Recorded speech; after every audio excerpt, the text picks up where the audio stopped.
ખાલી એક જ પાપ એવું છે, એક જ અપરાધ એવો છે, એક જ ગુનો એવો છે કે જે ભગવાન માતાજી ક્યારેય માફ કરતા નથી. જાણવો છે ગુનો? જાણવો છે? પહેલાના ગયડા હતા 100 વર્ષ જીવ્યા દાદા, હતા તો 50માં ટિકિટ ફાટી જાય. ચમકે જાત જાતના ચીઝના બટરો ખાવાનું એવું આવી ગયું, ચરબી વધી જઈ. થાય છે કે નહીં આવું?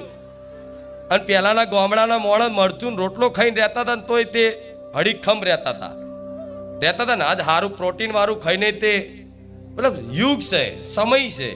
અને જેમ જેમ જેમ જેમ જેમ જેમ કળિયુગ, આ સમય જેમ જતો જશે ને, અને કળિયુગ જે જીવનમાં કર્મો અનુસાર, પ્રારબ્ધ અનુસાર, વિધિના લેખ અનુસાર જે આવવાના છે એ રોકાતા કોઈનાથી રોકાય? દુઃખને રોકી લો, નહીં રોકાય. એ